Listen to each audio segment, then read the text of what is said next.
نحمده ونستعينه ونستغفره ونؤمن به ونتوكل عليه ونعوذ بالله من شرور أنفسنا ومن سيئات أعمالنا من يهده الله فلا مضل له ومن يضلله فلا هادي له ونشهد أن لا إله إلا الله وحده لا شريك له ونشهد أن محمدا عبده ورسوله وصلى الله عليه وسلم تسليما كثيرا كثيرا أما بعد فأعوذ بالله من الشيطان الرجيم بسم الله الرحمن الرحيم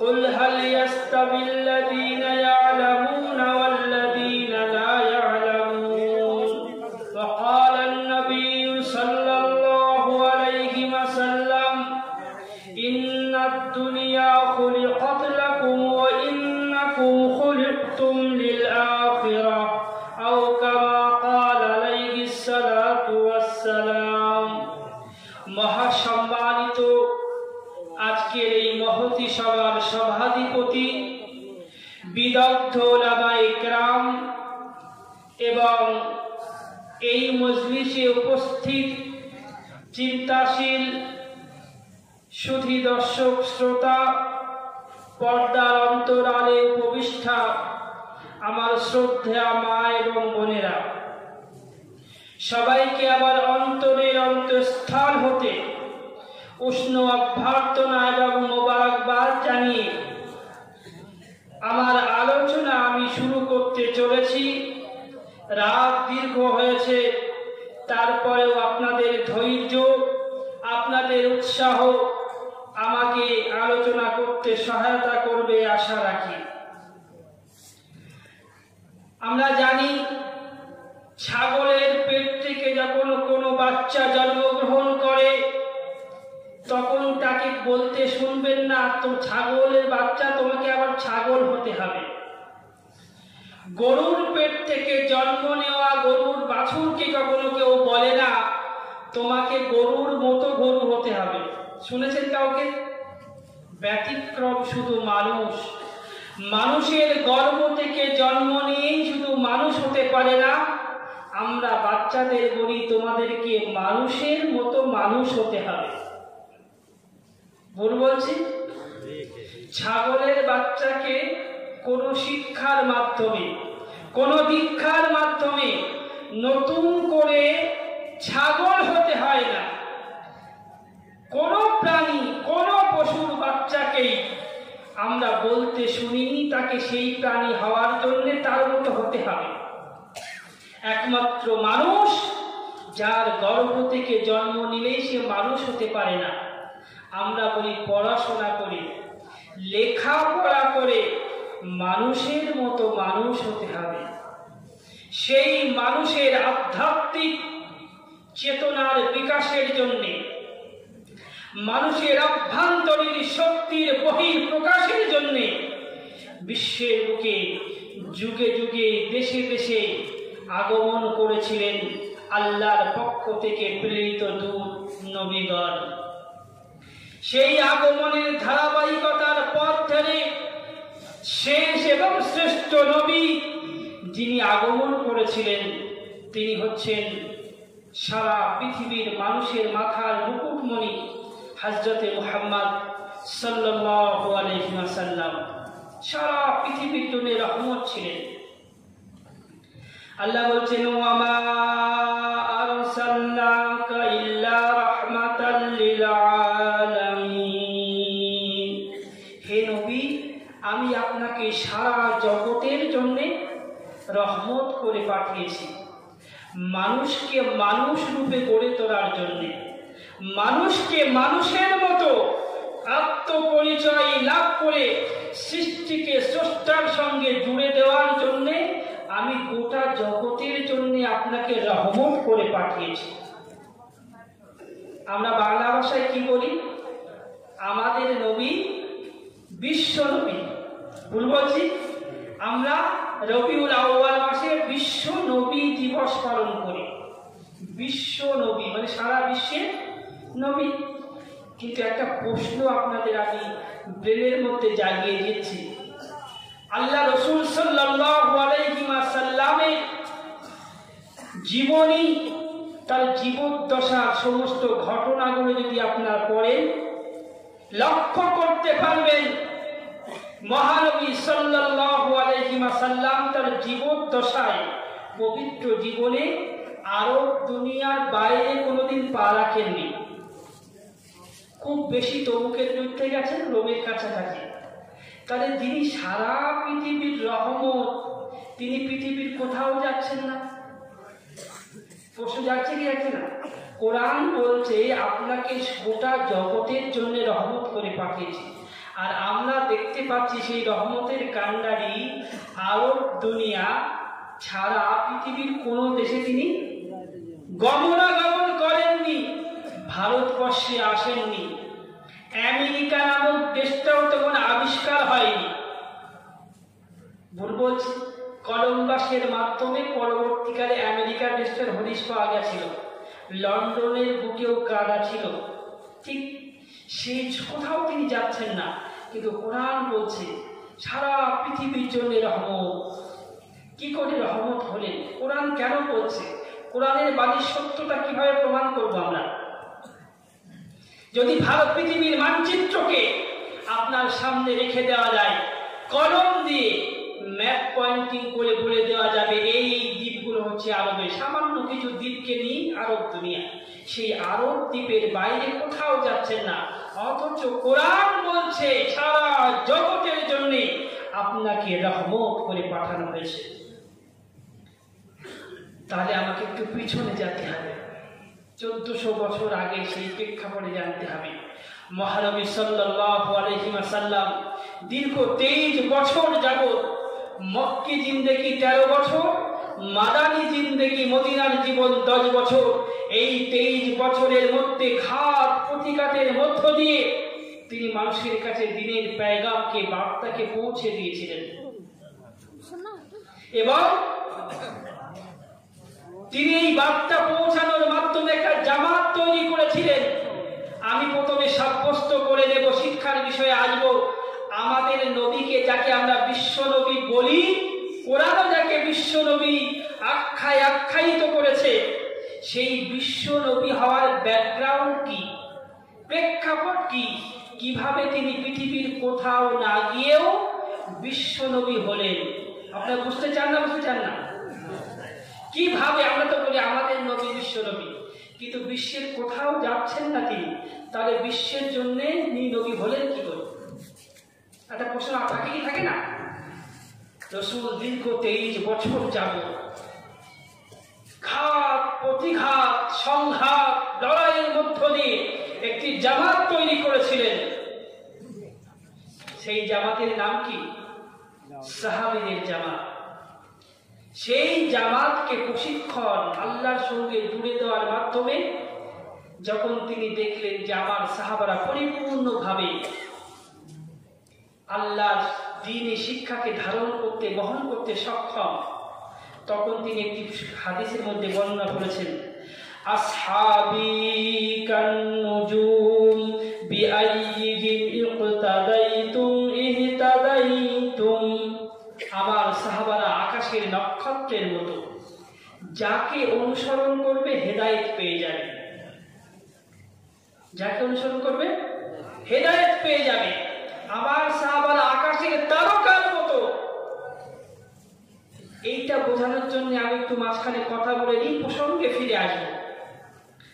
আল্লাহ রাসূল বলতে পারতেন যে আমার সাহাবীরা সূর্যের মতো, না বলে কি বলেছেন? আমার সাহাবীরা আকাশের তারার মতো।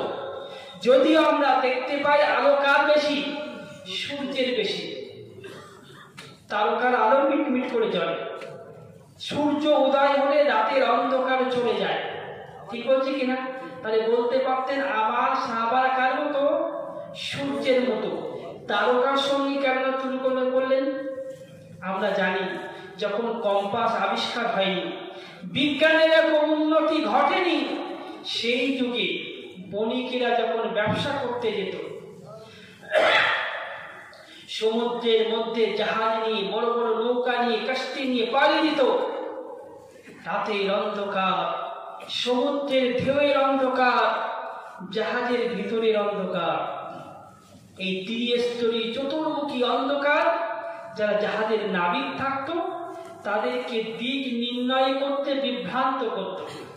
পশ্চিম দিকে যাওয়ার দরকার ছিল, ভুল করে উত্তর দিকে যাচ্ছে না তো। সেই যখন চতুর্মুখী অন্ধকারের মধ্যে পথ হারিয়ে যাওয়া সমূহ সম্ভাবনা ছিল থাকতো, তখন আকাশের তারা দেখেই তারা তাদের গন্তব্যস্থলকে নির্ধারণ করত যে আমার গন্তব্যস্থল কোন দিকে। তাহলে বোঝা গেল যখন চতুর্মুখী অন্ধকার গ্রাস করে তখন পথ খোঁজার জন্য, গন্তব্যস্থলকে চেনার জন্য আকাশের তারার প্রয়োজন পড়ে। ঠিক বলছি না ভুল বলছি? ঠিক তেমনি ভাবে মহানবী সাল্লাল্লাহু আলাইহি ওয়াসাল্লাম বলতে চাইলেন, সমাজের বুকে যখন বিদআতের অন্ধকার, শিরকের অন্ধকার, কুসংস্কারের অন্ধকার ছেয়ে আসবে, বিভিন্ন লোক বিভিন্ন মতামত প্রকাশ করবে, তখন তোমরা বিভ্রান্তির শিকার হবে যে আমি কোন পথে যাব।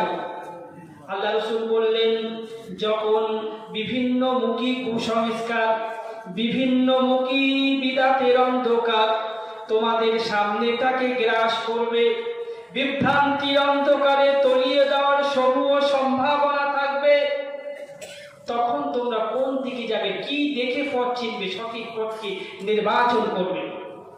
যেমন ওই নাবিকেরা সমুদ্রের অন্ধকারের মধ্যে, জাহাজের ভিতরের অন্ধকারের মধ্যে আকাশের তারা দেখে তাদের সঠিক পথকে চিনতে পারে, তোমাদের সমাজের বুকেও যখন বিভিন্ন শিরক বিদআতের অন্ধকারে ছেয়ে আসবে, আমার সাহাবারা ওই আকাশের তারার মতো। কার মতো? আসহাবি কান নুজুম, ওই আকাশের তারার মতো। বিআইয়িহিম ইক্তাদাইতুম ইহতাদাইতুম, তাদের মধ্য থেকে যাকে অনুসরণ করবে হেদায়েত পেয়ে যায়।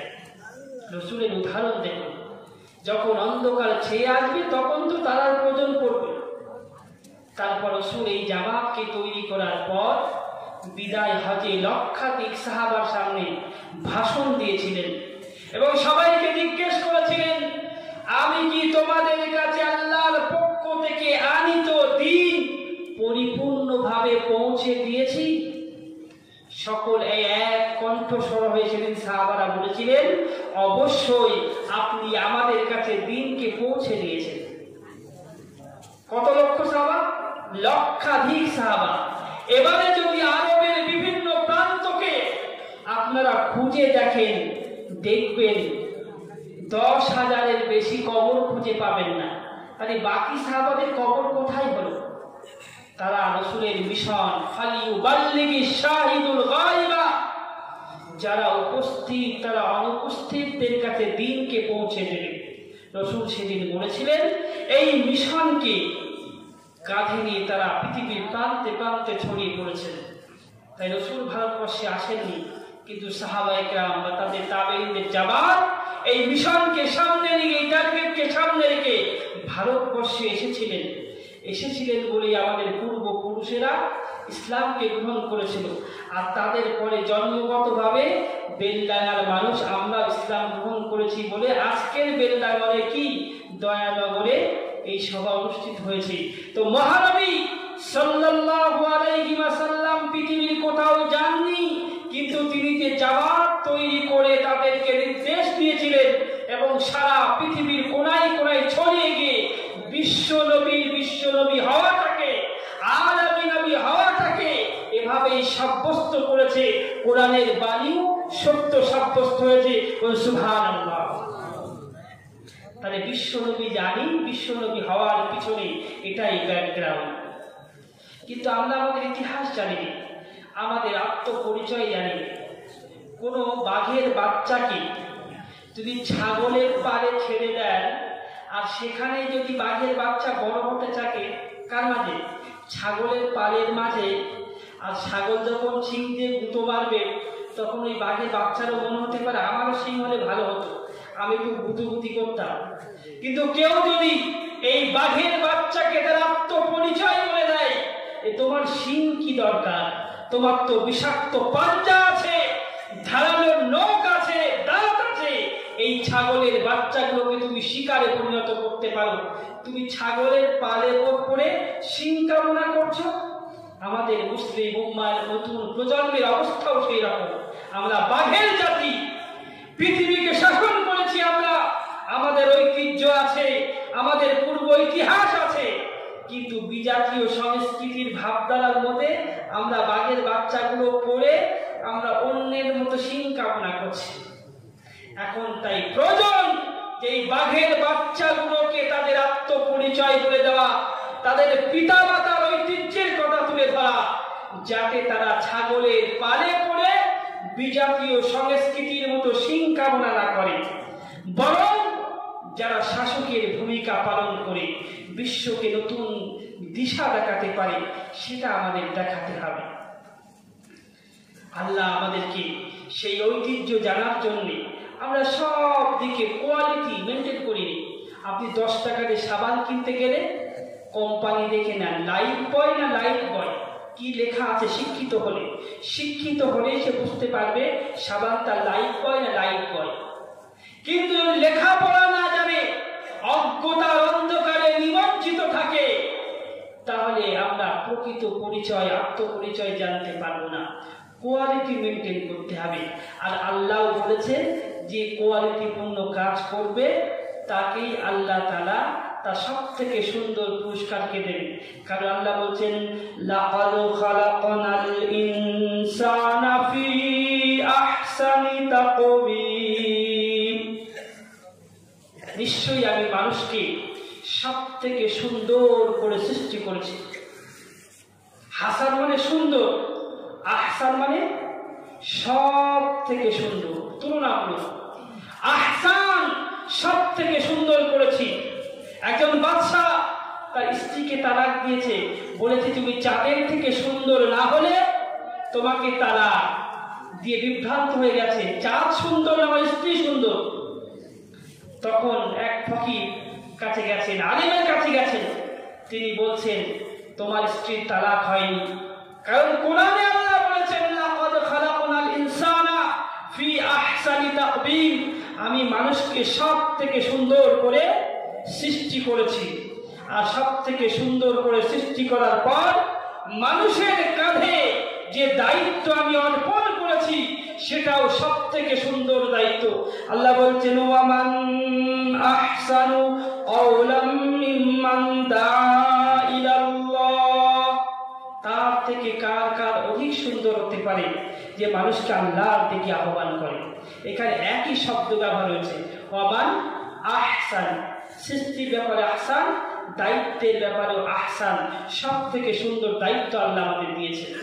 আল্লাহ যখন হিসাব নেবেন কিয়ামতের দিন, সেখানেও দেখবেন সব থেকে সুন্দর কর্ম কে করে দিয়ে এসেছে, সব থেকে সুন্দর কার কাজ।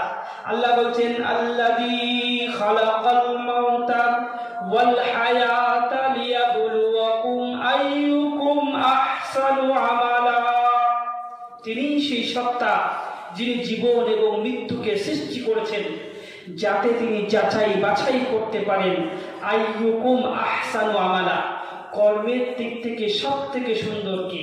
তাহলে মিলিয়ে নেন, সৃষ্টির ব্যাপারে সব থেকে সুন্দর লাকাদ খালাকনাল ইনসানা ফি আহসানি তাকওয়িম, দায়িত্বের ব্যাপারে আহসান, ওয়ামান আহসানু কাওলাম মিম্মান দাআ ইলাল্লাহ, একই শব্দ ব্যবহার করেছেন।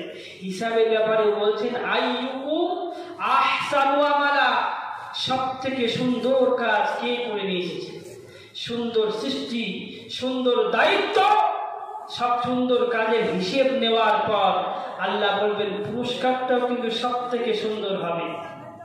সব থেকে সুন্দর পুরস্কার অপেক্ষা করছে যদি সব থেকে সুন্দর কাজের হিসেব দিতে পারি।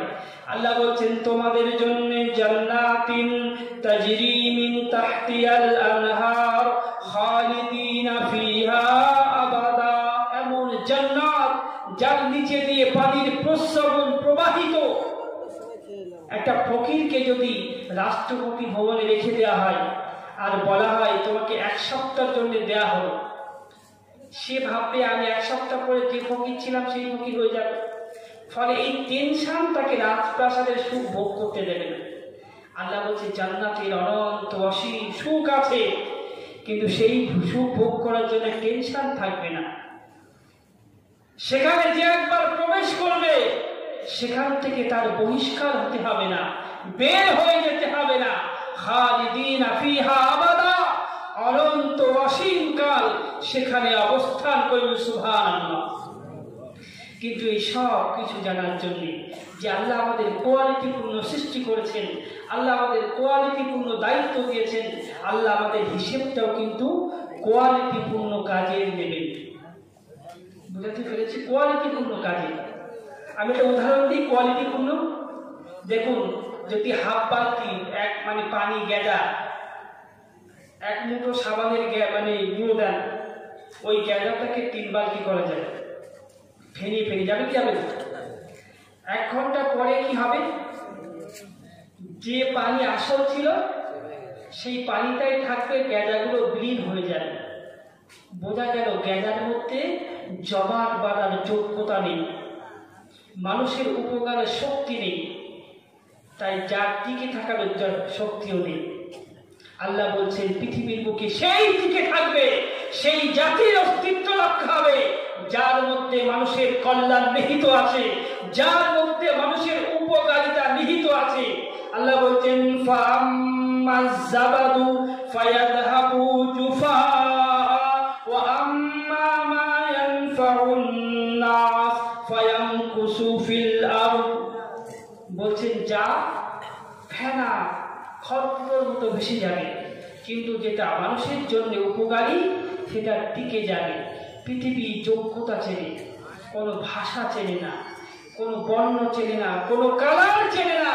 পৃথিবীর বুকে মুসলিম জাতীয় ঐতিহ্যকে রক্ষা করতে হয়, যোগ্যতার নিরিখে মান উত্তীর্ণ হতে হবে। এটা আমাদের কথা নয়, কোরআনের কথা।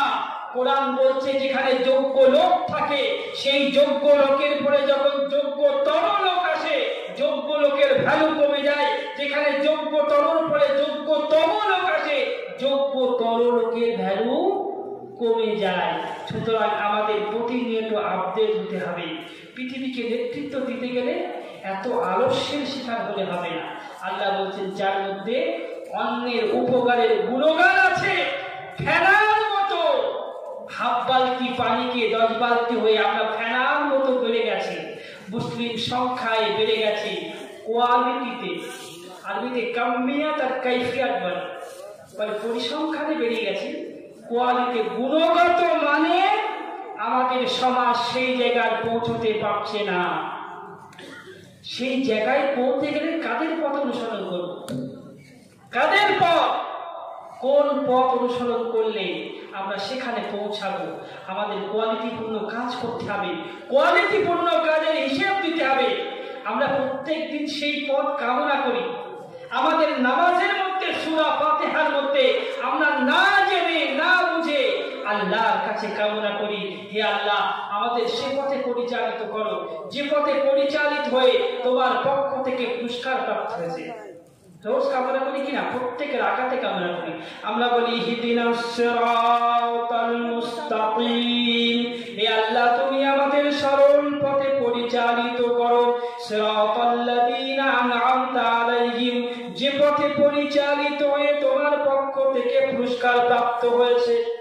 রোজ কামনা করি আমরা যে নামাজ পড়ি, কিন্তু সে পথটা কাদের পথ? কোন পথ?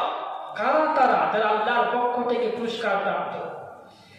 আল্লাহ বলছেন উলাইকা মা'আল্লাযীনা আন'আমাল্লাহু আলাইহিম মিনান নাবিয়্যিনা ওয়াস-সিদ্দীকিনা ওয়াশ-শুহাদা'i ওয়াস-সালিহিন। সূরা ফাতিহার মধ্যে যাদের পথ তোমরা কামনা করো তারা 4 প্রকার লোক। কয় প্রকার লোক? 4 প্রকার লোক। সেই সমস্ত লোক যাদের সঙ্গে আল্লাহর পুরস্কার রয়েছে, সিদ্দিকিন, শুহাদা, সালিহিন। এবং নবীয়িন, এই 4 প্রকার লোকের কথা বলেছেন। নবীয়িন, নবী শব্দের বহুবচন, আল্লাহর প্রেরিত দূত। সিদ্দিকিন, আবু বকর সিদ্দিক। সিদ্দিকিন মানে যে ইসলামকে সত্যায়ন করেছে, দিলের গভীর থেকে মেনে নিয়েছে। আবু বকর সিদ্দিক আমরা বলি। সিদ্দিক শব্দের অর্থ কি, কেন তিনি উপাধি পেয়েছিলেন, আমাদের জানা দরকার। একদিন আল্লাহ রাসূল সাল্লাল্লাহু আলাইহি ওয়াসাল্লাম মিরাজ থেকে ঘুরে আসার পর যখন বর্ণনা করছেন যে একই রাত্রে আমি বাইতুল মাকদিসে গেছি আর পুরো জান্নাত ঘুরে 7 আসমান ঘুরে এসেছি। সবাই বলতে অসম্ভব, এ সম্ভবই না, এ কেমন করে সম্ভব? আবু বকর সিদ্দিক তখন হননি, আবু বকর ছিলেন শুধু। তিনি আসছেন, একজন কাফির তার সঙ্গে সাক্ষাৎ ঘটেছে। বলে, আবু বকর, কেউ যদি এই দাবি করে যে আমি এক রাতের মধ্যে বাইতুল মাকদিস ঘুরে জাহান্নাম 7 আসমান ঘুরে চলে এসেছি, এটা কি সম্ভব? তিনি বলছেন, আবু বকর জানেন না? বলেন, না, অসম্ভব। বলেন, তোমার বন্ধু এই দাবি করেছে, হযরতে মুহাম্মদ সাল্লাল্লাহু আলাইহি ওয়াসাল্লাম এই দাবি করেছে। তিনি বললেন, মুহাম্মদ এই দাবি করে থাকে, আমি অবশ্যই তাসদীক করছি। তাই তার নামের সঙ্গে সিদ্দিক, তাসদীক শব্দ থেকে সিদ্দিক শব্দ এসেছে। তাকে সিদ্দিক উপাধিতে ভূষিত করা হয়েছিল। বলুন সুবহানাল্লাহ। আমরা সূরা ফাতিহার মধ্যে যাদের পদ কামনা করছি তারা কারা? নবীন, সিদ্দিকিন, শুহাদা, সালিহিন। নবী, সিদ্দিক, শহীদ, সালেহ। শহীদ কারা? মানুষ আল্লাহর পথে নিজের শ্রম দিতে পারে, অর্থ দিতে পারে, কিন্তু শেষ সম্বল প্রাণকে যিনি উৎসর্গ করেছেন তিনিই শহীদ। কে শহীদ? পবিত্র কোরআনের ভাষায় শুনুন, আল্লাহ বলছেন, ওয়ালা তাকুলু লিমান ইউকতালু ফি সাবিলিল্লাহি আমওয়াত বাল আহইয়াউ ওয়ালাকিন লা তাশউরুন। সেই সমস্ত লোক যারা আল্লাহর রাস্তায় নিজের জীবনকে উৎসর্গ করেছে তাদেরকে তোমরা মৃত বলে আখ্যায়িত করো না, বরং তারা জীবিত, তোমরা উপলব্ধি করতে পারো না। এরা হচ্ছে শহীদ। তাহলে নবীন, সিদ্দিকিন, শহীদ, সালেহ। সালেহ মানে নেক লোক। এবারে আমরা তো বুঝলাম যে যাদের পথ চললে আমরা পুরস্কার প্রাপ্ত হবে তারা 4 প্রকার লোক। মনে থাকবে কয় প্রকার লোক?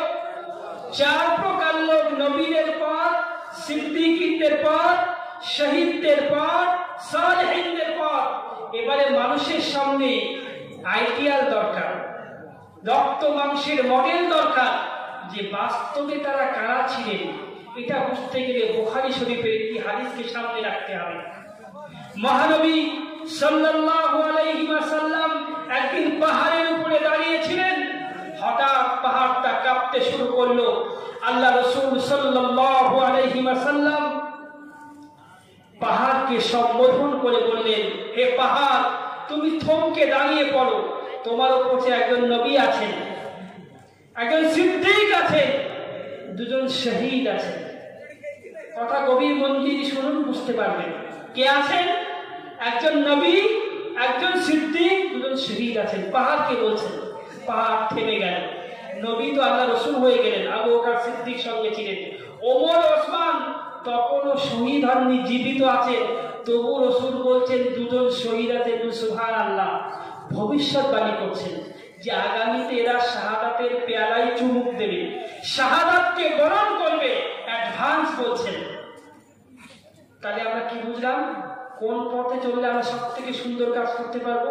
ইহদিনাস সিরাতাল মুস্তাকিম যাদের চাচ্ছি, আল্লাহ বলেন 4 প্রকার লোক, নবী, সিদ্দিক, শহীদ, সালেহ। আর এই হাদিসকে সামনে রাখলে আমরা বুঝতে পারছি এরা আছে ওমর, আবু বকর সিদ্দিকের সাহাবা, আর আল্লাহ রাসূল নবী। নবী এবং সাহাবাদের পথটাই হচ্ছে সিরাতে মুস্তাকিমের পথ। সুবহানাল্লাহ। কিন্তু এসব জানতে গেলে ঐতিহ্যকে আমাদের পড়তে হবে। কোথায় কি করতে হবে? পড়াশোনা, এডুকেশন অর্জন করতে হবে। কোরআনের প্রথম বাণী মহানবী সাল্লাল্লাহু আলাইহি ওয়াসাল্লাম যখন প্রথম নবুয়ত পাচ্ছেন, ভালো করে শুনবেন আমার যুবক ভাইরা, প্রথম নবুয়ত পাচ্ছেন, নবী হচ্ছেন হেরা গুহার মধ্যে তিনি তপস্যায় রত আছেন। সেই যুগটাও যারা স্মরণ করুন, যখন প্রাইমারি স্কুল শব্দটা আবিষ্কার হয়নি, হাই স্কুল ছিল না, ইউনিভার্সিটি ছিল না, লক্ষ লক্ষ ঘর খুঁজলেও কলম নামক বস্তু পাওয়া যেত না। সারা পৃথিবী অন্ধকারে জুড়ে ছিল। আরবের বুকে শুধু মরুভূমি ছিল না, মানুষের অন্তরগুলো মরুভূমিতে পরিণত হয়েছিল। সেই যুগে মহানবীর কাছে প্রথম ওহী আসছে, আল্লাহর পক্ষ থেকে বাণী আসছে।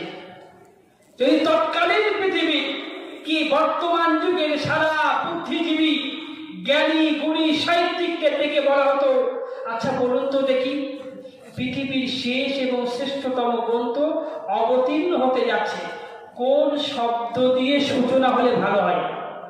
কোন শব্দ দিয়ে সূচনা হলে, শুরু হলে ভালো হয়?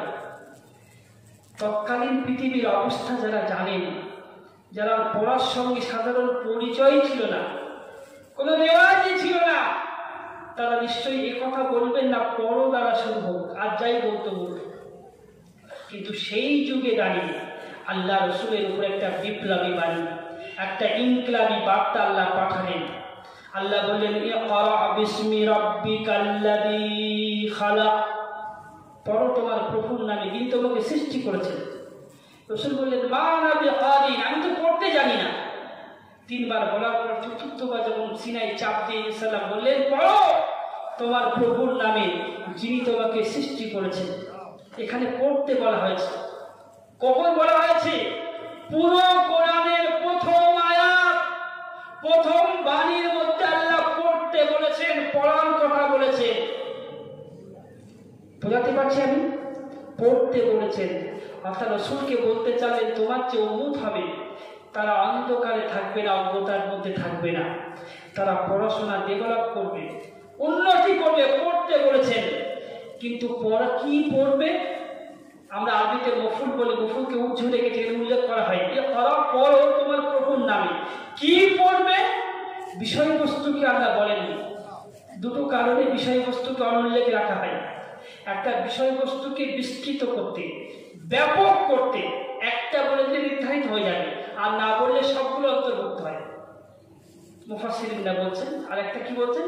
যে সকর্মকে অকর্ম করতে, বাংলা গ্রামার যারা জানেন, মফুল কি, অবজেক্ট কি হাজব করা হয়েছে, উচ্চ রাখা হয়েছে। আল্লাহ বলতে চাইলেন, পড়ো, সব কিছুই তোমার পড়ার অন্তর্ভুক্ত। আকাশ নিয়ে গবেষণা করো, গ্যালাক্সির মধ্যে কত লক্ষ কোটি তারকা আছে, পৃথিবীর থেকে 13 লক্ষ কোটি গুণ বড় সূর্য, আর সূর্য থেকেও কোটি কোটি গুণ বড় আছে বিভিন্ন নক্ষত্র। তাহলে ওটাকে নিয়ে গবেষণা করে ভাবে, এত বড় বড় দিয়ে তৈরি করেছেন, স্রষ্টা কত বড় হবে। এই সব কিছু পড়ার মধ্যে স্রষ্টার সন্ধান পায়। যদি আল্লাহর কুদরতকে দর্শন করতে পারে, দেখতে পায়, তাহলে এটাও পড়ার মধ্যে অন্তর্ভুক্ত হবে। বিজ্ঞান পড়লে, বিজ্ঞানকে ইসলাম অস্বীকার করে না। দুনিয়ার জীবনকে সুস্থ থাকার জন্য মানুষের উন্নতির পথে গবেষণাকে ইসলাম নিষেধ করে না। আমাদের আল্লাহ দোয়া করতে বলেছেন, কোরআনে শিখিয়েছেন।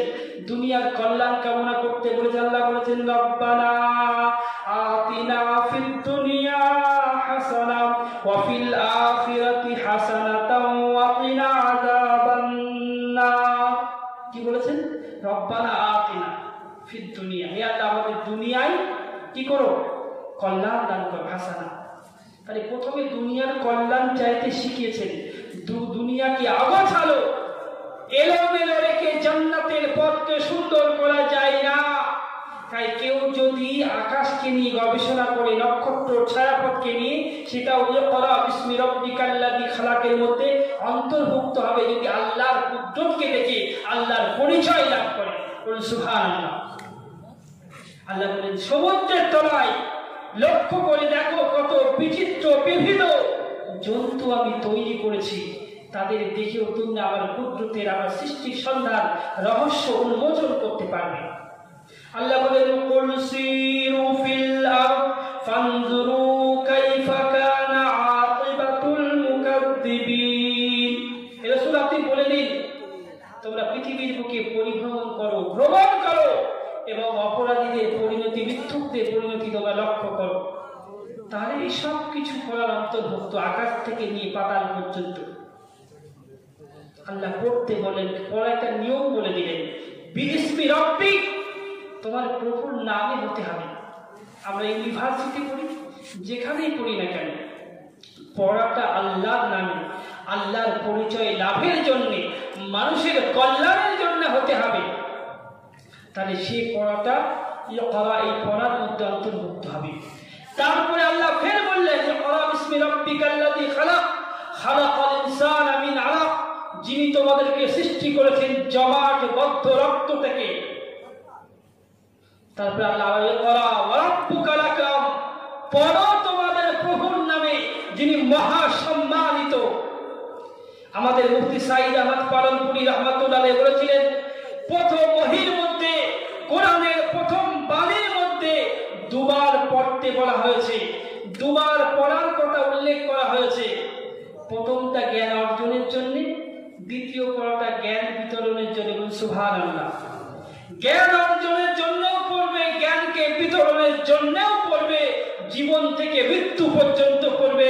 মুসলমানরা যদি পড়া ছেড়ে দেবে, আর ইতিহাস জানবে না, ঐতিহ্যকে জানবে না, ইতিহাসের দেওয়ালে পিঠ থেকে যাবে। আর বাঘের বাচ্চারা ছাগলের পালে বলে কি করবে? শিং কামনা করবে। আমাদের অবস্থা ওই রকম। আমরা যত রসুলের দূর থেকে দূরে সরে যাচ্ছি, আমাদের সেই স্ত্রীর ভিতরের ইমানি শক্তিকে দুর্বল হয়ে যাচ্ছে।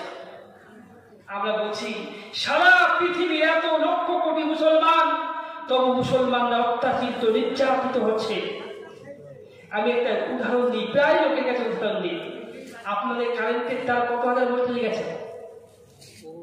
হ্যাঁ, ৬৬,০০০ ভোল্টেজ।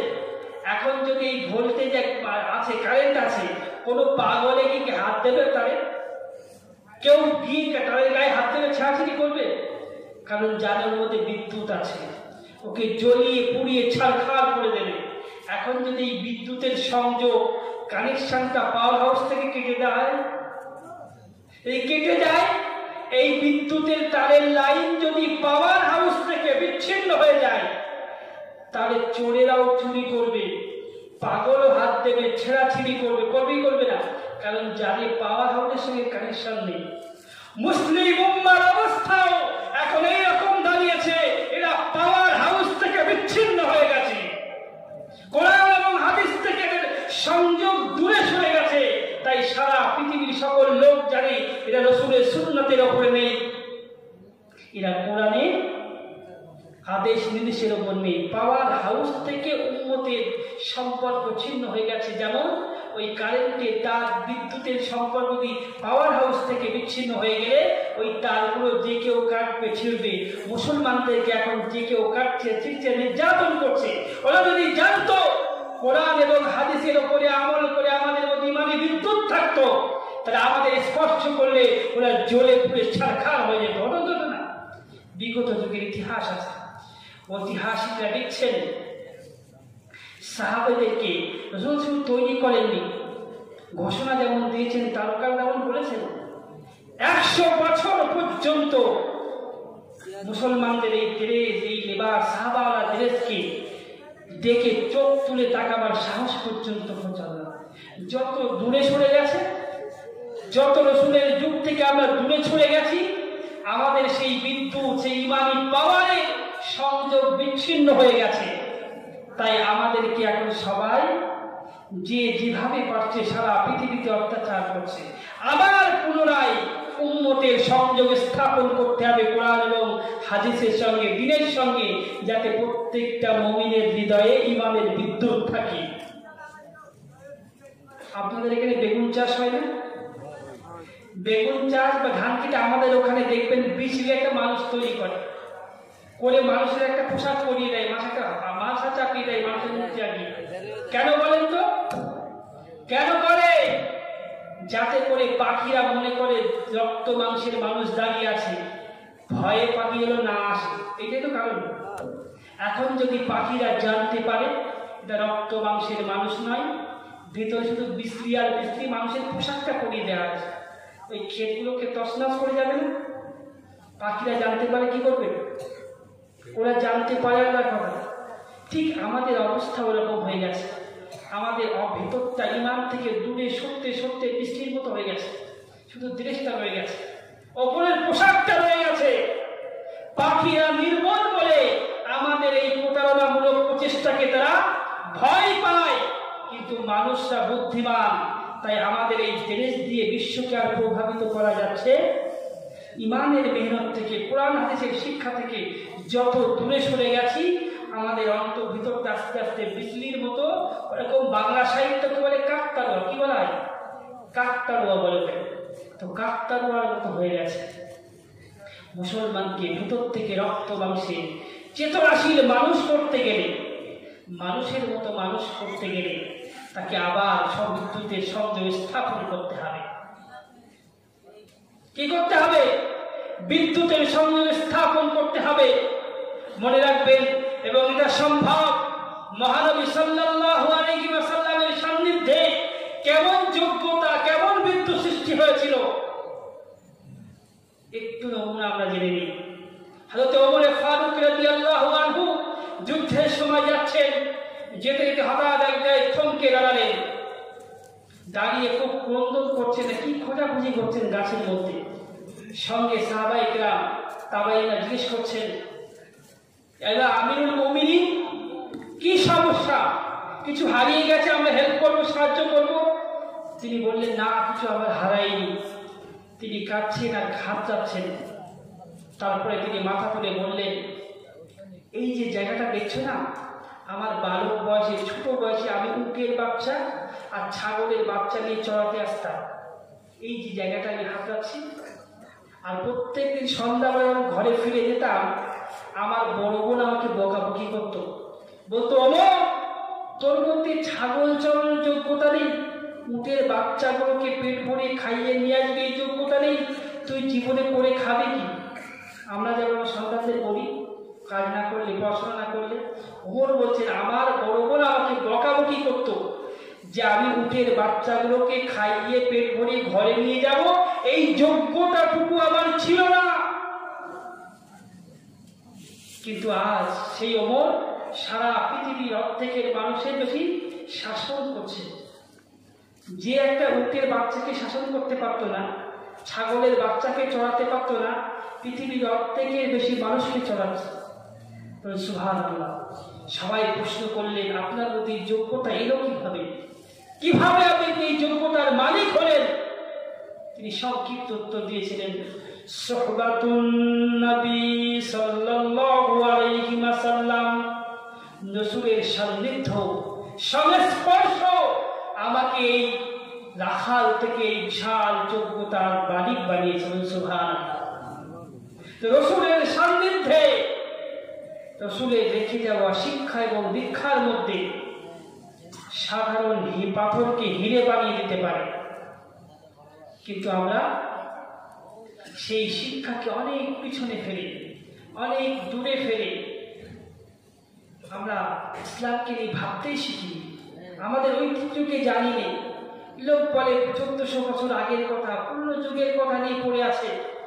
আমি বলি, সব থেকে আধুনিক, প্রগতিশীল, মডার্ন মস্তিষ্কের মানুষ যদি কোনো সম্প্রদায় হয়, সেটা মুসলমান সম্প্রদায়। যুক্তি আছে কথার পিছনে? আমি বলি, অবশ্যই আছে। আমরা যদি কেউ 10 বছর আগের পরিকল্পনা করে, চিন্তা করে কোনো কাজ করি, আমরা বলি, বাহ, খুব দূরদর্শী লোক, অনেক অ্যাডভান্স ভাবতে শিখেছেন, অনেক দূরের কথা ভাবতে শিখেছেন। বলি কি বলি না? দূরদর্শী বলি। যিনি 10 বছর আগের বিষয় যদি করেন, কিন্তু কেউ যদি 50 বছর আগের কথা ভাবে, কথা বলে কাজ করে, আমরা তাকে আরো দূরদর্শী বলি। বুঝাতে পারছি? এবারে ভাবুন, পৃথিবীর যে সময় সীমারেখা আছে, কয়েকটি ভাগে ভাগ করা যায়। আদিম যুগ, প্রাচীন যুগ, মধ্যযুগ, আধুনিক যুগ, এখন উত্তর আধুনিক যুগ। Old, modern, ultra modern, super ultra modern, এটা বলতে পারি নাকি? পৃথিবীর এই কালকে এই কয়েকটা ভাগেই ভাগ করা যায়। পৃথিবীর যাবতীয় লোক এই সময়ের মধ্যেই তাদের চিন্তা ভাবনাকে সীমাবদ্ধ রেখেছে। ঠিক বলছি, এমন বলছি? কিন্তু আমরা এই সীমাকে পেরিয়ে, এটা মহাকাল, এখনো মানুষ মৃত্যুকে বরণ করে, এখনো খেলে অসুস্থ হয়। আর আজকে রাত্রি জেগে আপনার যে মাহফিল দিচ্ছেন এমন একটা যুগের প্রস্তুতির জন্য। কোন যুগ? যেখানে মানুষ আর মৃত্যুবরণ করবে না, খেলে আর অসুস্থ হবে না। এটা হচ্ছে আখিরাতের যুগ। আমরা বেশি দূরের কথা ভাবছি, এমন একটা যুগের কথা ভাবছি, উন্নত যুগের কথা, যেখানে শান্তি আর শান্তি অশান্তির কোনো স্থান নেই। তাহলে আমরা এত যুগে দূরের কথা ভাবছি মানে কি? আমরা বেশি প্রগতিশীল, জান্নাতের কথা এইভাবে ভাবি, নতুন প্রজন্ম কিভাবে ভাবায় আমাদের ঐতিহ্য কি জানি। কিন্তু সব কিছুর কথাই, প্রথমের কথায় ফিরে আসি যে ছাগলের বাচ্চাকে নতুন করে ছাগল হতে হয় না। ছাগলের গর্ভ থেকে জন্ম নিলেই ছাগল হয়ে যায়, কিন্তু মানুষের গর্ভ থেকে জন্ম নিলেই মানুষ হতে পারে না, বরং তাকে শিক্ষা দীক্ষার মাধ্যমে নতুন রূপে মানুষ হতে হয়। এবং সেই মানুষকে মানুষের পরিচয়ে পরিচিত করার জন্যই, মানব সম্পদের বিকাশের জন্যই বিশ্বের বুকে মহানবী সাল্লাল্লাহু আলাইহি ওয়াসাল্লাম এসেছিলেন এবং যুগে যুগে নবীরা এসেছেন। কিন্তু সেটাকে আমাদের জানতে হবে। আল্লাহ আমাদের যে জ্ঞানের ভান্ডার দিয়েছেন, সব জ্ঞান প্রথমই শিক্ষা অর্জন করতে বলেছেন। আমাদের কাছে শিক্ষা অর্জনের তিনটে মাধ্যম। কথা শেষ করবো। কটা মাধ্যম? তিনটে মাধ্যম। কিন্তু অন্য ধর্মের লোকেদের কাছে মাত্র দুটো মাধ্যম আছে। শুনলে অবাক হয়ে যায়। আমরা মনে করুন কোনো একটা লোক, আপনারা কি দেখেননি, আপনাদের সবার চোখ বেঁধে দিয়ে একটা লোক নিয়ে আসলাম, বললাম কি ব্রেন দিয়ে চিন্তা করে বলুন তো দেখি, লোকটা রোগা না মোটা, কালো না পরিষ্কার বলা যাবে? চোখ বেঁধে দেওয়া থাকলে অপরিচিত লোকের দাঁড় করালে সামনে ব্রেন দিয়ে চিন্তা করে বলা যাবে? তাহলে যেখানে চোখ বন্ধ, ব্রেন দিয়ে সে উত্তর পাওয়া যাচ্ছে না। এবার যদি চোখ খুলে দিয়ে বলা হয় যে আপনি বলুন, সে বলে দিতে পারবে। কিন্তু এবার যদি বলে চোখ দিয়ে দেখে বলুন, এই লোকটা অস্তিত্বে কিভাবে এলো? আমরা চোখ দিয়ে দেখতে পাবো? কারণ জন্মকে আমরা দেখতে পাচ্ছি না। তাহলে এখানে ব্রেন দিয়ে চিন্তা করে বলতে হবে যে পিতা মাতার মাধ্যমে পৃথিবীতে এসেছে। তাহলে যেখানে চোখ কাজ করছে সেখানে ব্রেন কাজ করছে না। আমাদের পৃথিবীর লোকের কাছে দুটো জ্ঞানের মাধ্যমে, পঞ্চ ইন্দ্রিয়, যাকে আমরা চক্ষু, কর্ণ, নাসিকা, জিহ্বা, ত্বক, চোখ, কান, নাক, জিভ, ত্বক, এর মাধ্যমে জ্ঞান অর্জন হয় কি হয় না? চোখ দিয়ে দেখে, নাক দিয়ে শুকে, জিভ দিয়ে টেস্ট করে, আর মস্তিষ্কের আকালের দ্বারা, ব্রেনের দ্বারা জ্ঞান অর্জন হয়। পৃথিবীর লোকের বিজ্ঞানীদের কাছে এই দুটো মাধ্যম আছে। ফলে পৃথিবী কিভাবে সৃষ্টি হলো এই রহস্য উন্মোচন করতে গিয়ে তার অনেক গবেষণা করে উত্তর পেল না, একটা গোঁজায় মিল দিল। কি বললো? যে নক্ষত্রে নক্ষত্রে ঘর্ষণ লেগে একটা টুকরো অনেকদিন পরে ছিটকে আস্তে আস্তে জীবজন্তু শুরু হলো। নাউজুবিল্লাহ, একটা আজগবি গল্প তুলে দিল। কেন? দুটো জ্ঞানের মাধ্যম আছে, মস্তিষ্কের জ্ঞান আর পঞ্চ ইন্দ্রিয়ের জ্ঞান। তৃতীয় প্রকার এই দুটো জ্ঞানের মাধ্যম যেখানে থেমে যাচ্ছে, সেখান থেকে আরেকটা জ্ঞানের যাত্রা শুরু হচ্ছে। সেটা হচ্ছে ওহীর জ্ঞান। কিসের জ্ঞান? ওহীর জ্ঞান। আপনি চোখ দিয়ে দেখে বললেন লোকটা রোগা না মোটা, কালো না পরিষ্কার, আপনার মস্তিষ্ক আপনাকে বলে দিল লোকটা পিতা মাতার মাধ্যমে জন্মগ্রহণ করেছে। আর লোকটাকে সৃষ্টি কেন করা হবে? কেউ উত্তর দেবে, কেউ হাজার লোক হলে হাজার উত্তর হবে, সঠিক উত্তর পাওয়া যাবে না। এই দুটো জ্ঞান যেখানে থেমে যাচ্ছে, সেখান থেকে তৃতীয় প্রকার জ্ঞানের যাত্রা শুরু হচ্ছে। আল্লাহ বলছেন, ওয়া মা খালাকতুল জিন্না ওয়াল ইনসা ইল্লা লিয়াবুদুন, আমি মানব এবং জিনকে সৃষ্টি করেছি শুধু আমার ইবাদতের জন্য। তাহলে এই লোকটাকে আমরা দুই প্রকার জ্ঞান এবং তৃতীয় প্রকার জ্ঞানটা করতে জানছি, ওহীর মাধ্যমে জানছি। এবং এই জ্ঞানটার অভাবে পৃথিবীর ম্যাক্সিমাম লোক গুমরাহির মধ্যে, প্রশ্নটার মধ্যে রয়েছে। তাই আল্লাহ শুকরিয়া আদায় করুন। এবং সেই ওহীর সামগ্রিক রূপ কোরআনে হাকিম, কোরআনে রূপে আমাদের মাঝে আছে। মহানবীর কাছে যত মুজিজা, অলৌকিক ক্ষমতা দেওয়া হয়েছিল, সব থেকে বড় মুজিজা হলো কোরআনে কারীম।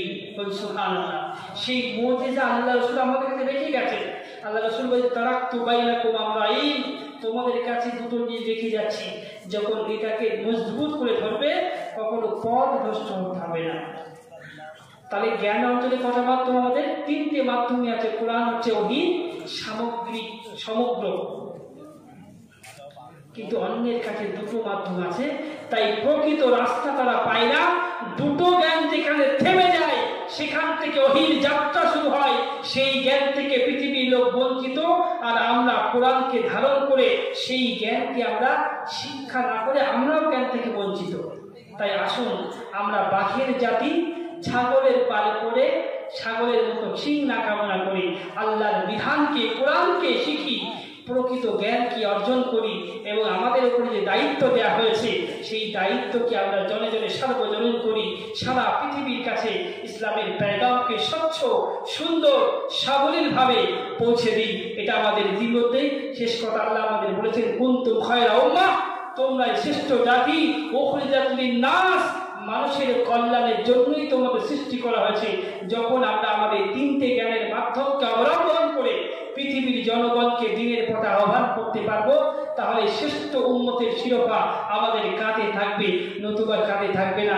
আল্লাহ আমাদেরকে এই শিরোপাকে সংরক্ষণের তৌফিক দান করুক। ওয়া আখিরু দাওয়ানা আলহামদুলিল্লাহি রাব্বিল আলামিন।